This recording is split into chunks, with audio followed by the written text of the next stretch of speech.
Algunas escenas de este programa han sido recreadas. Vino a morir en un montículo de nieve a un lado de la carretera. Una joven que podía ser la hija de cualquiera. Su recorrido la llevó a lugares que ninguna joven ha debido conocer jamás. Pero al final la llevó a casa, en una pequeña comunidad de Pensilvania en la que nunca había estado. Si solo hubiera sobrevivido, se habría dado cuenta de que había personas a quienes les importaba. La evidencia se acumula, no hay sospechosos evidentes. El centro de comercio es bombardeado. Ted Kaczynski es arrestado.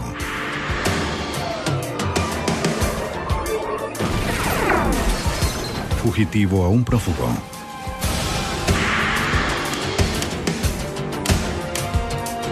Los archivos del FBI.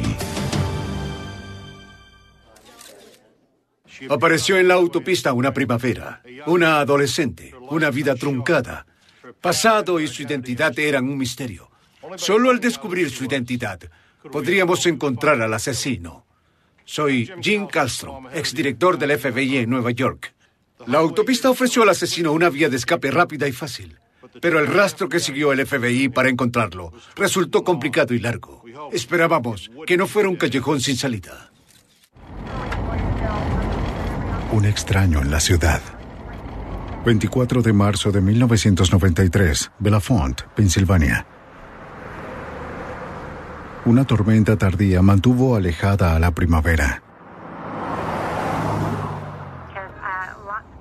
De camino al trabajo, un conductor cruzó una carretera poco transitada con nieve a los lados. Pero algo a un costado de la vía llamó su atención.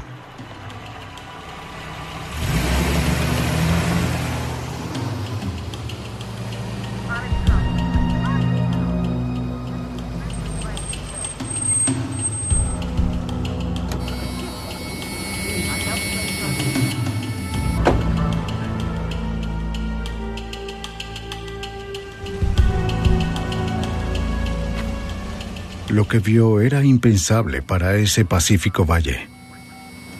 Un oficial de seguridad nos contactó para reportar. La Policía Estatal de Pensilvania fue contactada de inmediato.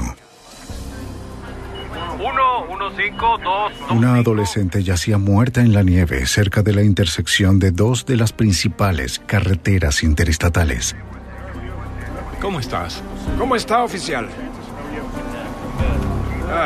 ¿Qué tenemos aquí? El forense del condado determinó que la joven había muerto antes de ser abandonada en el sitio. Vestía solo calcetines, ropa interior y un suéter. Y era muy joven, probablemente estudiante de secundaria. Pero lo más perturbador era la cuerda atada alrededor de su cuello. Sus manos también estaban atadas. En el lugar se encontraba el fiscal de distrito Ray Ricard, horrorizado por lo que vio. Lo que más me conmovió fue que no solo asesinaron a la joven, sino que la hubieran tratado con tanto desprecio. La forma en que se encontró el cuerpo, abandonada sobre la nieve, sugería que había sido arrojada a un costado de la carretera como si no fuera más que un desperdicio. Y es algo que, en realidad, me enfurece al verlo. Encontraron a una joven. Trasladaron el cadáver para la autopsia y muy pronto la noticia del crimen se extendió en una pequeña comunidad de 7,000 habitantes. Se trataba del primer homicidio en Bellefonte en 13 años.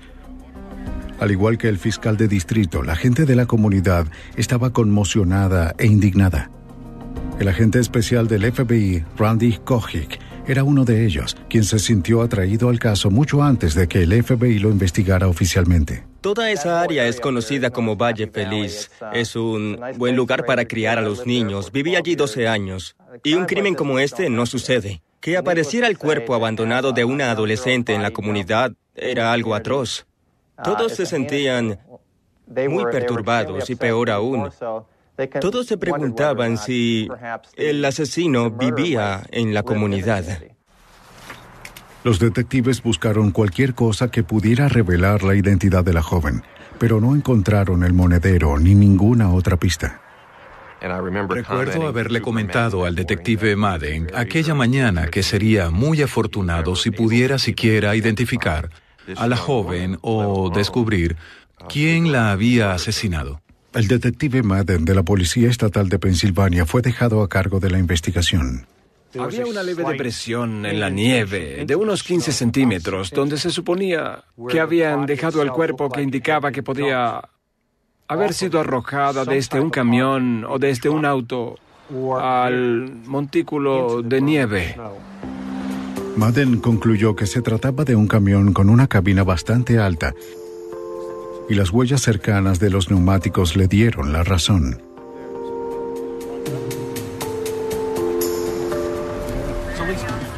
Fueron hechas por neumáticos dobles, tal vez los traseros de un camión con cabina. Un experto en evidencias hizo los moldes de yeso de las huellas para enviarlas al laboratorio de la Policía Estatal de Pensilvania. Los expertos intentarían verificar la marca y el modelo, además de revisar si había algo extraño, de forma tal que si se identificaba al sospechoso, se podría determinar si sus neumáticos coincidían con las huellas en cuestión. Así los moldes podrían relacionarlo con la escena del crimen. Los agentes de policía se desplegaron por la zona para encontrar posibles pistas. Buscaron en los predios cercanos y en la universidad local, la Penn State University, pero no encontraron nada. El cuerpo fue trasladado al hospital Lehigh en Bethlehem, Pensilvania, donde el médico forense Mahalakis llevó a cabo la autopsia en presencia del detective Madden. El doctor determinó que la causa de la muerte había sido por estrangulamiento. No presentaba ningún disparo o heridas punzantes. La temperatura del cuerpo mostró que la joven tenía menos de 12 horas muerta cuando se descubrió el cadáver.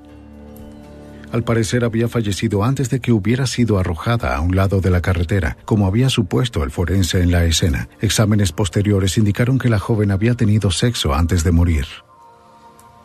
Si se trataba de una violación o de sexo consensuado, estaba por verse. No obstante, con base en la evidencia del momento, pensábamos que había sido violada. El doctor Mahalakis retiró la cuerda del cuello de la joven con sumo cuidado. Un momento, mire esto, doctor. Es un cabello Debajo negro, del nudo doctor. encontraron un solo cabello oscuro que no pertenecía a la joven rubia. ¿Pero sería del asesino? Se envió al laboratorio forense del FBI en Washington, D.C. junto con los nudos para ser analizados. El tipo de nudos era importante. Podía permitirle al FBI realizar un perfil del asesino. Pero la mejor pista se encontró en la palma de la mano izquierda de la joven. Parecía que tenía algo escrito en ella.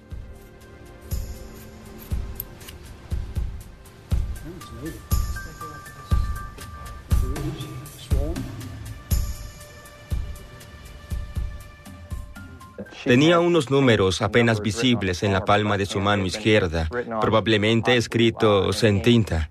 Tal vez tenían cierto tiempo allí porque apenas eran legibles. Tanto Bill como yo pensamos que esta podría ser la pista que estábamos buscando y que al fin nos conduciría a su identidad. La escritura era indescifrable, aunque parecían números. Son apenas visibles. El agente Kojic sugirió que los expertos del laboratorio del FBI podían hacerlos legibles. Pensamos que tal vez podríamos mejorar la escritura en el laboratorio del FBI en Washington, D.C. Así que removimos la piel de su mano izquierda para enviarla al laboratorio. Las huellas digitales de la joven fueron cotejadas en la Base Nacional de Datos de Personas Desaparecidas, pero no hubo ningún resultado. Las huellas de sus dedos se cotejaron en el AFIS, el Sistema Nacional que coteja huellas digitales. Los resultados fueron negativos. Se examinaron utilizando también descripciones y características del cuerpo y los resultados fueron también negativos. Así que no teníamos registro alguno sobre una persona desaparecida que coincidiera con el cuerpo encontrado. Justo aquí, falta algo. Luego, un odontólogo forense tomó las radiografías que podrían ser cruciales para identificar a la joven. Si las radiografías coincidían con algunas tomadas cuando la joven seguía con vida, se podría confirmar su identidad. Pero antes debía ser identificada visualmente por alguien que la hubiera conocido en vida, lo cual no iba a ser fácil luego de una autopsia total. Cerrar las incisiones faciales realizadas por la autopsia dental y disimular los golpes necesitó horas de trabajo minucioso. Para restaurar la apariencia que tenía mientras vivía, se requería la habilidad de un experto funerario calificado. Stephen Mondak era el indicado para el trabajo. Notamos que había pasado por experiencias muy fuertes. Tuvimos que maquillarla un poco, arreglarle su cabello y vestirla para hacer que se viera tan normal como fuera posible. Luego le tomamos fotografías para publicarlas en los periódicos. Las fotografías la mostraban mucho más natural que cuando fue encontrada. Pero Mondak le dio algo más que un rostro, le dio también un nombre. Cuando el forense la trajo, me dijo, aquí está la señorita Nadie. Le comenté que no me gustaba que la llamara así, de una forma tan impersonal. Y entonces, ¿cómo la vas a llamar?, me preguntó. La encontraron en el condado de Primavera, así que la podemos llamar Primavera. Y como la hallaron temprano, la podemos llamar Amanecer de Primavera. El esmerado trabajo de Mondak les ofreció a los investigadores lo que necesitaban. Mostraron las fotografías de la joven a docenas de camioneros en las paradas locales, restaurantes y gasolineras. Muchos dieron nombres de jóvenes que se parecían a la adolescente. Su rostro juvenil tocó una tecla sensible en las personas que la vieron. La cobertura de la noticia en los periódicos locales y los volantes también ayudaron. La cantidad de llamadas recibidas en la estación de policía fue abrumadora y tuvimos que analizar cada una para intentar determinar si se trataba de alguien de la comunidad. Pero ninguna de las pistas condujo a nada. Después, a finales de abril, casi un mes después del hallazgo del cadáver, el FBI llamó al detective Madden. Los análisis revelaron que la escritura en la palma de la mano izquierda de la joven era un número de teléfono con el código de área de Florida. Madden averiguó que ese número estaba desconectado y pensó que tal vez el código podía estar equivocado. No tenía lógica, no se ajustaba a este caso en particular. La joven no tenía ningún bronceado. Más bien lucía como si viniera de una zona invernal, similar a la nuestra. Pero seguíamos sin saber de dónde. Madden suponía que la adolescente era del oeste o el norte de Pensilvania, quizás a unas 12 horas de donde se encontró el cuerpo. También descubrió que no solo había un número telefónico, sino dos, en la palma de la mano de la joven. Marcaron todas las ciudades ubicadas en un radio de 12 horas de distancia que tuvieran los códigos telefónicos que ella había anotado. Madden y Kojic enviaron los números junto a una descripción de la joven y su fotografía a cada uno de los alguaciles y policías estatales de las ciudades mencionadas, esperando que la información proporcionara alguna pista. A medida que avanzaban, la gente de Belafont seguía cada avance del caso ofreciendo ayuda y apoyo. Había una genuina demostración de afecto e interés por la joven. Podría decirse que la comunidad de Belafont la adoptó póstumamente y aunque pudimos constatar en poco tiempo que no era una residente local, existía un sentimiento profundo de que era alguien que nos importaba. A medida que la primavera florecía en Belafont, la joven continuaba en el pensamiento de su gente. Su historia conmovió a todos, en especial a Madden y Kojic. Los dos colegas y amigos por mucho tiempo no podían dejar de pensar en la trágica muerte, intentando resolver el caso hasta con horas extras de trabajo. Sí, cuando fui asignado a este caso, mi hija tenía 17 años y el detective Madden tenía 2 hijas adolescentes. Creo que por eso tuvimos un gran interés personal, de hecho. Le dedicamos todas las horas posibles al punto de que con frecuencia hablábamos del asunto por teléfono durante la noche desde nuestros respectivos hogares. Nunca antes la comunidad ofreció un apoyo tan contundente como cuando Stephen Monda comenzó a preparar el cuerpo para el funeral. Recibí llamadas de floristerías que querían donar flores, de los estilistas que querían peinar su cabello, otros donaron ropa y hasta los ministros de la iglesia querían ofrecer sus servicios. Recibí llamadas del cementerio, de la empresa de ataúdes. La tumba donde iba a ser enterrada estaba al pie de una hermosa montaña llena de flores silvestres y hasta una empresa quería donar la lápida. Fue sorprendente cómo la comunidad unió esfuerzos para su entierro. A más de un mes de haberse encontrado el cuerpo, llegó la hora del entierro. No solo la ciudad no podía más con la tragedia, sino que el cuerpo no podía conservarse por más tiempo. Sin embargo, Madden aún lo necesitaba. Lo último que queríamos como estación de policía era perder el cadáver. Es decir, no queríamos que fuera sepultado todavía sin haber podido identificar a la víctima. Yo les di la información que requerían. Justo cuando el cuerpo no podía ser retenido por más tiempo, apareció una pista. La oficina del alguacil en Maine recibió el kit informativo de Madden. Dime qué te parece. Aunque no reconoció el rostro, llamó a uno de los números escritos en la palma de la mano de la joven, sin tener idea de quién podría contestar. Sí, hola, habla. Se había comunicado con Mark Rosenberg, un consejero de una escuela local. Una pista prometedora dada la edad de la joven. Mucho gusto. Soy el detective Stamos. Gracias por recibirme. Un detective visitó el hogar de los Rosenberg, de Mark y su esposa. Quisiera mostrarles una fotografía. Cuando el detective les mostró la fotografía, la reconocieron enseguida. ¿Pueden decirme si la reconocen? Y cuando dijeron su nombre, resultó extrañamente conocido. Se llamaba Dawn Marie Beerbohm. El nombre dado por Steve Mondag resultó misteriosamente preciso. Me sentí impactado. Quedé sorprendido. Era una muy extraña coincidencia. Se sentía bien. Ella era parte de la comunidad.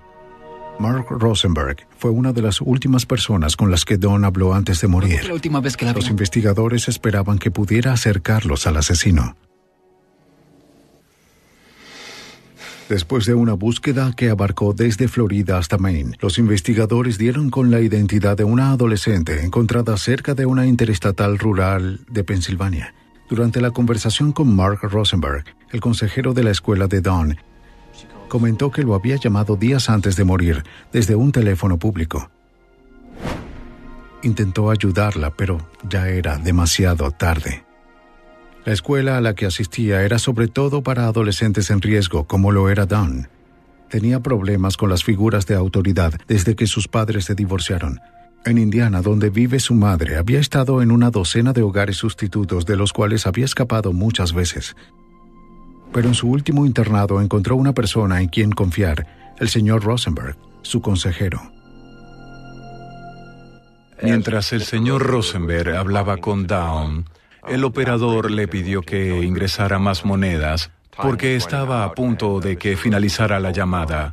El señor Rosenberg dijo que lo llamara de nuevo para asegurarse de que estaba a salvo. Ella prometió que lo haría. Él le dio el número de su casa que, por supuesto, escribió en la palma de su mano. Dawn le dijo que lo llamaría, pero al final nunca lo hizo. La escuela envió los registros dentales de Dawn a Pensilvania, donde los odontólogos forenses los compararon con las radiografías tomadas en la morgue. El resultado fue una identificación positiva y un punto de inflexión en el caso. El FBI se incorporó oficialmente en el caso bajo la figura de secuestro. Teníamos a una joven que fue encontrada atada y abandonada en un montículo de nieve en Pensilvania, que había sido vista unos días antes en el estado de Maine. Era un caso interestatal. A lo mejor nos... La investigación se centró en Maine, donde Dawn fue vista con vida por última vez. Los oficiales de la Policía Estatal de Maine entrevistaron a los amigos de Dawn, incluyendo a Heidi Hansen. Heidi les contó que Dawn planeaba viajar con un camionero como lo hizo el año anterior. En aquella ocasión, ella y su amiga Mandy Gray Se escaparon con el camionero John Hoffpauer.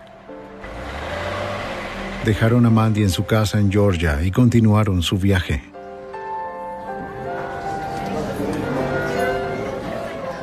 Lo que comenzó como un viaje se convirtió en una relación.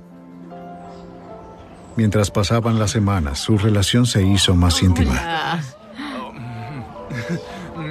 Qué bueno verte. Ella es la mujer de mi vida, Don. ¿Quién quería conocerte? Hoffpauer llevó a Dawn a casa de su abuela.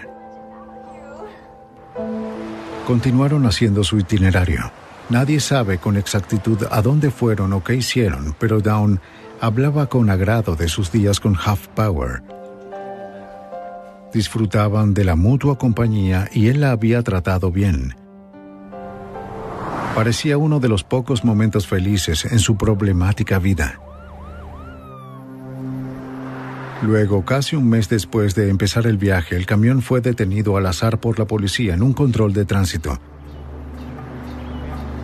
Un oficial le pidió a Dawn que descendiera y ella obedeció.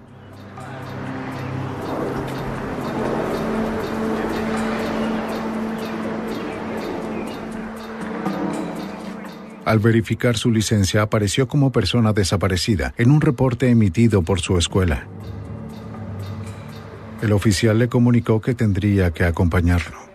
No voy a ninguna parte. Cuando trató de alejarla de Hoffpauer, rogó que no lo hiciera, pero fue en vano. La policía la regresó a la escuela. Disculpe, pero no podemos hacer nada. Desde entonces su comportamiento había sido bueno y estaba por graduarse en pocos meses. Pero las cosas no eran lo que parecían.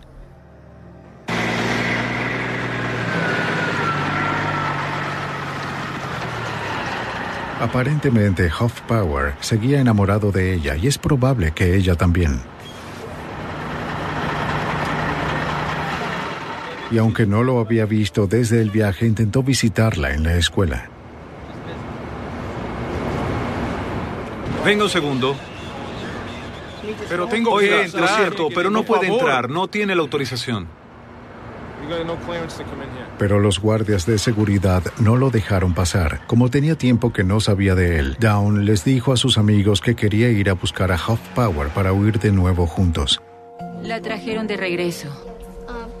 El domingo por la noche del 21 de marzo, 3 días antes de ser encontrada muerta, Dawn escapó de un cine. Le dijo a su amiga Heidi que pediría que la llevaran hasta la parada de camioneros Dysart en Bangor, Maine, donde esperaba encontrarse con Hoffpauer. 2 detectives y consigan todo. Hoffpauer se convirtió en el principal sospechoso, ya que lo último que se sabía de ella era que iba a reunirse con él. El agente Kojic comenzó a rastrearlo. Al parecer vivía en Mississippi. Pero Hoffpauer no fue fácil de hallar. El familiar más cercano que encontraron los investigadores fue su abuela, quien vivía en Emory, Mississippi. Adelante, por favor, tomen asiento. Su abuela los invitó a pasar y les dijo que había criado a Hoffpauer como si fuera su propio hijo y que era su fiel devoto, y sin importar dónde estuviera, la llamaba casi todos los días. Incluso había traído a Dawn para que la conociera. Cuando los detectives le hablaron de su muerte violenta, quedó devastada. Entonces compartió con ellos su propia trágica noticia. En septiembre pasado, 6 meses antes del asesinato de Dawn, el nieto dejó de llamarla. También dejó de trabajar y cuidar a las mascotas. Desapareció dejando solo la billetera en casa. Su abuela creía que había muerto, aunque el cuerpo nunca fue hallado. Su auto fue encontrado acribillado a balazos, razón suficiente para pensar que se había metido en problemas con personajes peligrosos y había muerto de forma violenta. Los agentes descubrieron que el vehículo fue encontrado cerca de su hogar en Mississippi en septiembre de 1992, 7 meses antes de la muerte de Dawn. Por un extraño giro del destino, la desaparición de Hoffpauer condujo a la muerte de Dawn. Si él hubiera estado en la parada Dysart, Dawn todavía estaría viva. Su romance desafortunado terminó en una doble tragedia. Ahora, con Hoffpauer dado por muerto, la investigación para encontrar al asesino de Dawn casi volvía al punto de partida. La pista más prometedora de los investigadores no llevaba a ningún lado. De nuevo se encontraban sin sospechoso en un caso escalofriante, la muerte de una hermosa joven de 17 años, cuyo cuerpo había sido abandonado en una carretera rural de Pensilvania. Siguiendo el dato de la amiga de Dawn, el agente Kojic y el detective Madden se trasladan hasta la parada de camioneros Dysart en Bangor, Maine, el sitio al que Dawn se dirigía cuando desapareció. Agente Kojic, del FBI. ¿Cómo está, señora? Soy el detective Madden. Le enseñaron la fotografía de Dawn a la cajera, quien recordó haberla visto hablando por teléfono semanas atrás. Estaba ahí. Lo sorprendente fue que aunque ya habían transcurrido 2 meses, los agentes descubrieron que las personas recordaban haber visto a la joven rubia, quien les preguntaba a los camioneros si la podían llevar. Muchos la recordaban pidiendo un aventón en esa parada. Creo que cuando un adolescente está en un lugar como ese, la gente lo nota de manera inmediata.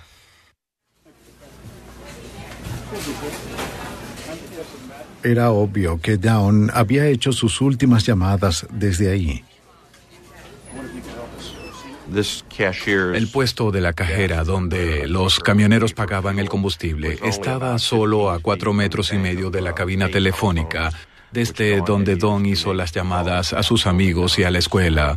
Era fácil imaginar cómo se produjo un posible encuentro entre Don y un camionero. El agente Kojic solicitó una orden al gran jurado federal para obtener los registros telefónicos. Sí, mucho. Revisarlos sería una ardua tarea, pero la mejor opción en un caso donde las pistas no conducían a ninguna parte. O tal vez alguna otra amiga. Eso es lo más seguro. La gente a la que Dawn había llamado podía tal vez saber a dónde había ido y con quién había estado. ¿Los tenemos? Enseguida. Los registros telefónicos confirmaron la llamada a su consejero escolar Mark Rosenberg de Maine. También revelaron que telefonió a varias amistades. Su última llamada fue a las 10 de la mañana a Mandy Gray, la joven que había viajado con ella y Hoffpauer. Un oficial de la policía estatal visitó a Mandy en su casa de Georgia. Ella confirmó que Dawn la llamó desde la parada de camioneros Dysart. Dijo que un camionero amable la llevó hasta allá y que además le dio dinero para comer antes de dejarla. Mandy comentó que su amiga se sentía decepcionada por no haber podido encontrar a Hoffpauer. Parecía no tener nadie más a quien acudir ni a dónde ir. Si regresaba a Indiana, donde vivía su madre, temía que las autoridades la detuvieran. Con base en la conversación sostenida con la amiga de Georgia, el oficial Madden y yo concluimos que un camionero le había dado un aventón desde la parada Dysart y decidimos que lo mejor sería intentar identificar a los camioneros que se habían detenido en el lugar en esos días. Entonces conseguimos una orden del gran jurado federal para obtener los recibos emitidos durante los 4 días cercanos a la última vez que Dawn estuvo allá. Mientras tanto, el oficial Madden obtenía los recibos de las 3 paradas de camioneros más cercanas al sitio donde fue encontrado el cuerpo de Dawn en Pensilvania. Tenía la esperanza de que la persona que llevó a Dawn también hubiera comprado combustible en 2 de los lugares. Era una posibilidad, pero poco probable. La distancia entre Bangor y Belafont es de más de 1.040 kilómetros y un camión grande puede viajar sin problemas 2.400 kilómetros o más con el tanque lleno. Sin duda se trataba de una tarea difícil. No obstante, Kojic y Madden emprendieron la minuciosa tarea de revisar miles de recibos de las gasolineras. Durante las siguientes 4 semanas reuní tanto los recibos de Maine como de Pensilvania y los agrupé en 2 listas diferentes. Luego de comparar la una con la otra, descubrí que solo un nombre coincidía entre miles y miles de nombres. El nombre era el de James Robert Cruz Jr., quien había comprado combustible en la mañana del 22 de marzo en la parada de camioneros Dysart, mientras Dawn hablaba por teléfono a solo 4,5 metros de distancia. 3 días después lo hizo de nuevo en Milesburg, Pensilvania, pocas horas antes de que el cuerpo de Dawn fuera encontrado cerca de ahí. Esto fue un gran avance para nosotros. Teníamos a un camionero que estuvo en Bangor al mismo tiempo que Dawn, más o menos cuando se encontró el cadáver. Los recibos indicaban que James Robert Cruz Jr. trabajaba en una empresa de camiones de Ohio. En respuesta a una llamada del agente Kojic, su jefe verificó las compras realizadas con su tarjeta de crédito. Bien, tengo los registros. Cruz manejó el camión 44 en una ruta consistente con los eventos del crimen. Tengo las horas y tengo las El agente fechas. Kojic y el detective Madden tenían al fin un sospechoso del asesinato de Dawn Marie Beerbaum, de 17 años. Sí, también me parece bien. Los investigadores iban tras el principal sospechoso del asesinato de una adolescente de la escuela secundaria, cuyo cuerpo fue encontrado cerca de una carretera interestatal de Pensilvania. El sujeto era un camionero llamado James Robert Cruz Jr. Su jefe le dijo al FBI que se trataba de un empleado ejemplar de la compañía de camiones de Ohio. Pero los investigadores descubrieron que tenía un pasado oscuro. Verificamos si tenía algún expediente criminal y descubrimos que sus antecedentes penales eran amplios. Lo más resaltante era el hecho de que había pertenecido al ejército de Estados Unidos y que mientras estuvo allí fue acusado de intento de asesinato por estrangulamiento. Pasó un tiempo cumpliendo condena en el fuerte Fort Leavenworth. Sus antecedentes militares proporcionaron otro hecho clave a los investigadores. Encontramos que su tipo de sangre era A positivo, el mismo de las pocas personas del pueblo que podían tenerlo y el mismo del semen encontrado en el cuerpo de Dawn. Parecía que los investigadores estaban cada vez más cerca de atrapar al sospechoso. Solo faltaba una cosa por hacer en nuestro intento de identificar si él era la persona responsable de este homicidio, y consistía en determinar qué tipo de neumáticos tenía su camión.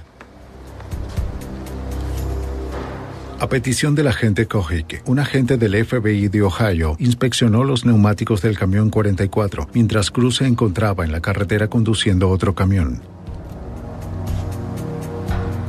Los neumáticos eran Michelin XD1 de perfil bajo, un modelo bastante inusual. En el laboratorio de la Policía Estatal de Pensilvania, un experto comparó este modelo con el molde hecho donde hallaron el cuerpo de Dawn. Verificó el molde con cada detalle en las fotografías y una guía referencial de neumáticos.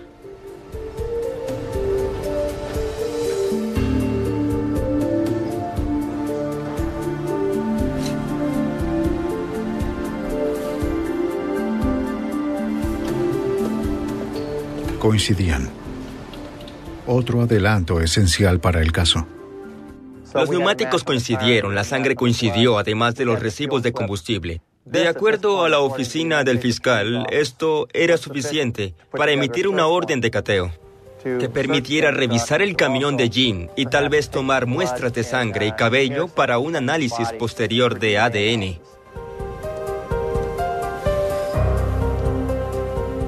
Mientras Cruz se encontraba conduciendo otro camión, los expertos en reunir evidencias del FBI examinaron el camión 44. Aunque si Dawn estuvo realmente en ese camión, había sido hacía 2 meses. Por eso los investigadores no esperaban encontrar mucho. El hecho de que el camión estuviera limpio con detalle tampoco les dio mayores expectativas.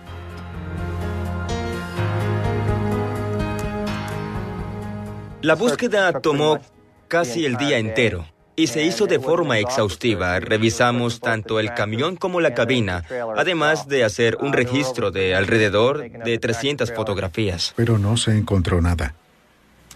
De hecho, uno de los expertos en evidencias estaba a punto de dar la búsqueda por terminada cuando algo captó su atención. No hay nada. Miré la puerta del lado del acompañante y noté que había una parte que estaba alfombrado. Al observarlo más de cerca, descubrí algo importante. Descubrí un cabello rubio. Este cabello estaba enredado en las fibras de la alfombra. ¿Viste algo? Parecía increíble, pero ahí estaba. Bill, venga. Era como si Dawn aún no estuviera lista para darse por vencida. Parece un cabello rubio. El cabello se envió al laboratorio del FBI para ser analizado.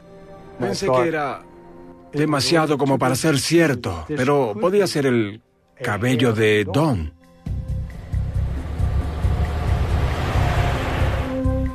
¿Cuándo regresará? Ahora los investigadores esperaban el regreso de Cruz de su ronda. Señor James Cruz. Le dijeron que buscaban a una joven fugitiva que fue vista por última vez en Bangor, Maine. ¿Le molesta si usamos su oficina?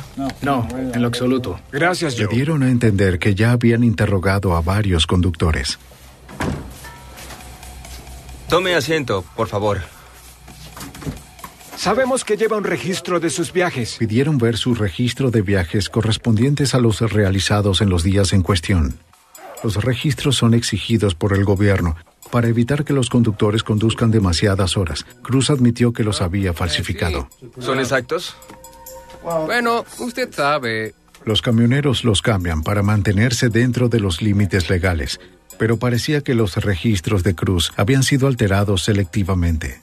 Lo cierto es que notamos que los cambios en el registro fueron hechos de una forma conveniente cuando compró combustible ese día en Pensilvania y también en Dysart.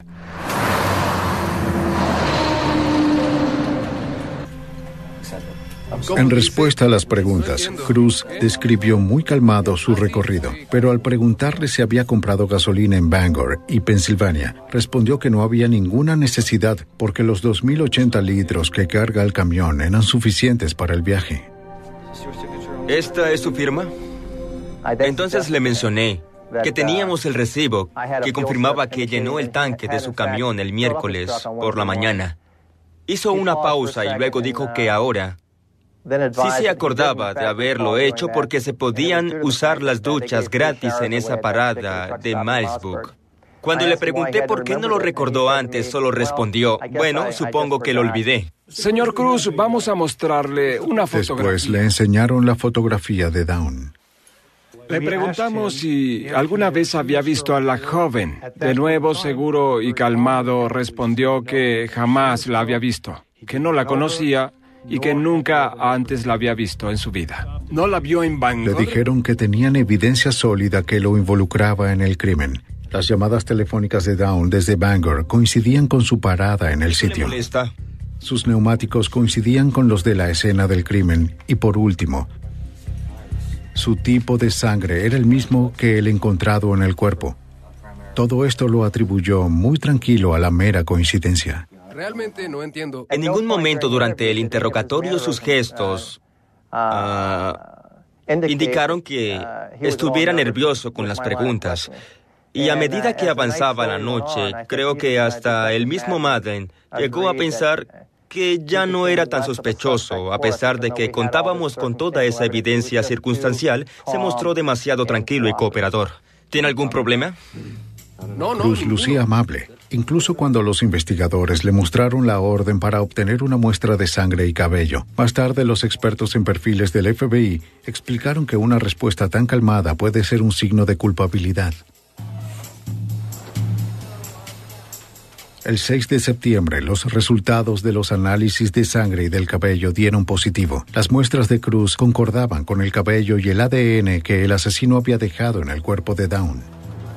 Con la evidencia en la mano, los agentes obtuvieron una orden federal de arresto de James Robert Cruz Jr. El FBI y la Policía Estatal de Pensilvania habían identificado al hombre que violó y asesinó a una adolescente.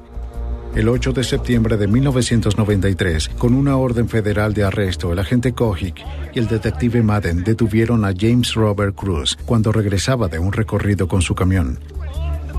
A medida que llevaban a cabo el arresto, su actitud relajada se derrumbaba. Coloque sus manos sobre la cabeza. Una de las diferencias notorias entre el interrogatorio inicial del señor Cruz y su arresto fue el cambio en su comportamiento. ¡No hice nada! ¡No hice nada! Ya no era aquella persona calmada y segura de sí misma que conocimos en la primera entrevista. En contraste, el señor Cruz se comportó desagradable y molesto con el agente Kojic y conmigo. El arresto de Cruz fue la recompensa a la determinación de unos investigadores comprometidos con la captura del asesino, de una joven que podía ser la hija de cualquiera de ellos. A solo 6 meses antes, contaban con un cuerpo que yacía en la nieve de una carretera interestatal sin ninguna identificación. Fue acusado de asesinato en primero, segundo y tercer grado, violación, secuestro y el cargo federal de huida ilegal para evitar su captura. En realidad quisiera aprovechar estos minutos. Para Dawn, la pesadilla comenzó como una aventura. El domingo 21 de marzo dejó a su amiga Heidi en un cine cerca de su escuela en Poland Spring, Maine. Luego de despedirse, se dirigió a Bangor, donde esperaba encontrarse con John Hoffpower. Un camionero amable la llevó hasta la parada. Ella y John habían estado separados por meses y deseaba volver a verlo, pero él no estaba ahí. No sabía que estaba desaparecido y tal vez muerto. En su lugar, su vida se cruzaría con la de un hombre mucho más siniestro, James Robert Cruz Jr.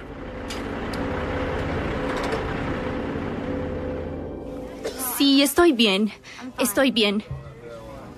El 22 de marzo, Dawn estuvo haciendo llamadas desde la parada de camioneros Solo llamaba Dysart. para que supieras que estoy a salvo. Llamó a sus amigos y les hizo saber dónde se encontraba y que estaba a salvo. Está bien. Puedes decirle a todos que me encuentro bien. También habló con su consejero escolar, Mark Rosenberg. Le comentó que había huido, pero que estaba bien y que lo llamaría esa misma noche. Aguarde un segundo, ¿sí? Un momento, Escribió por el número de teléfono en su mano para no perderlo.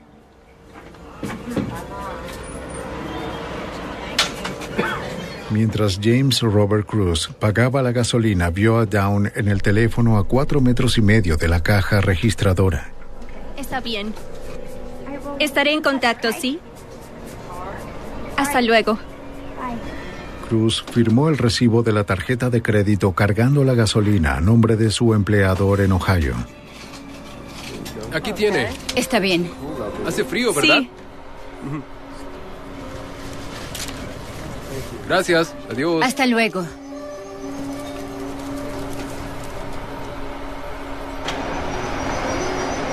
Oiga, señor. ¿A dónde va? Voy hacia el sur. ¿Podría llevarme a Georgia?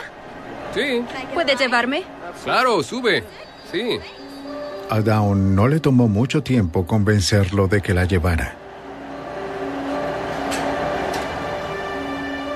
Ella y Cruz se dirigieron al sur.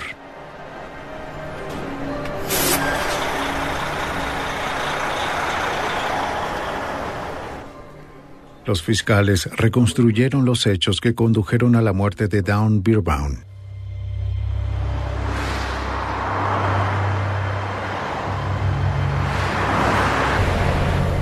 La joven no tenía idea del peligro que la esperaba, y las horas que pasó con James Robert Cruz Jr. serían sus últimas.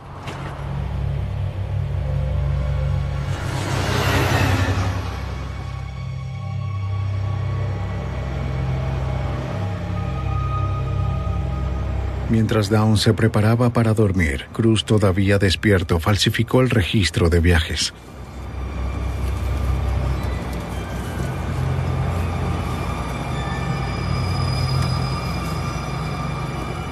Pronto descubriría que estaba cautiva, indefensa y sin salida, en manos de un cruel depredador.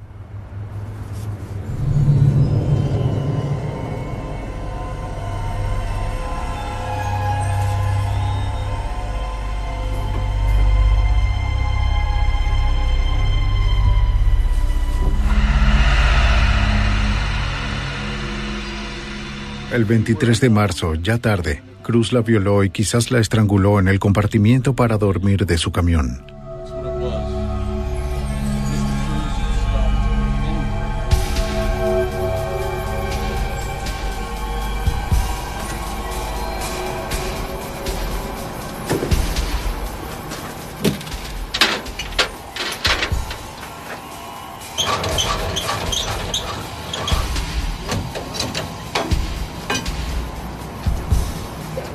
Esa misma noche, luego de comprar combustible en Pensilvania, desenganchó el remolque en otra parada.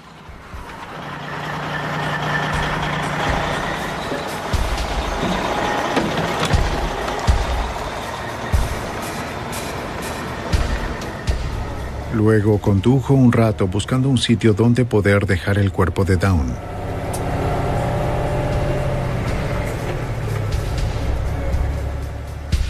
Cruz recorrió carreteras rurales de Pensilvania, ansioso por deshacerse de la joven sin vida.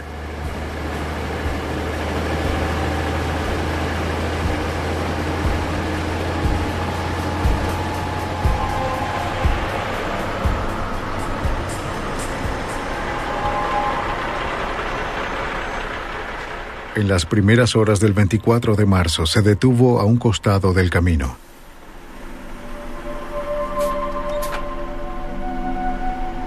Y arrojó el cuerpo de la adolescente fuera del camión, cerca de la entrada a la autopista.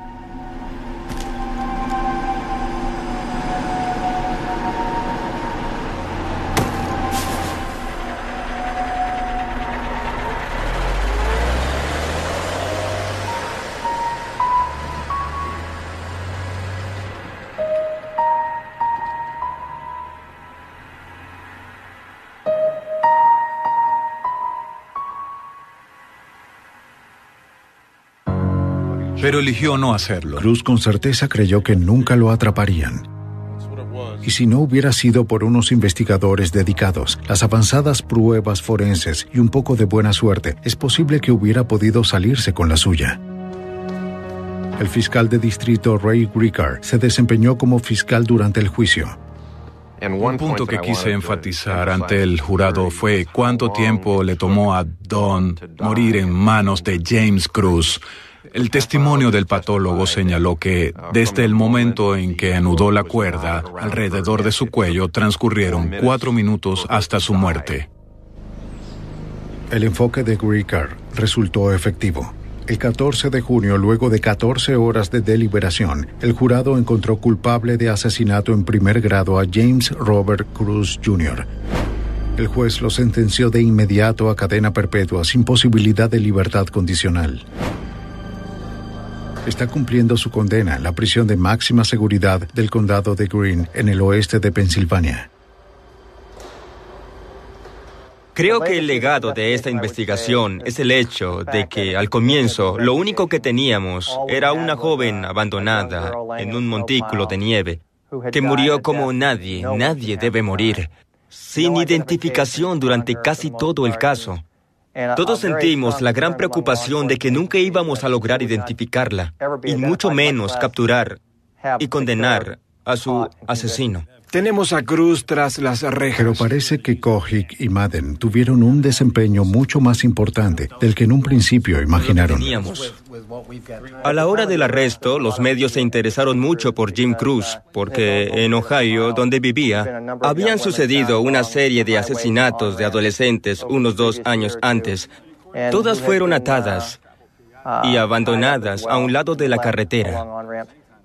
Nuestra base de datos indicó que durante los últimos 10 años, alrededor de 600 jóvenes habían sido abandonadas en la vía luego de una muerte sospechosa.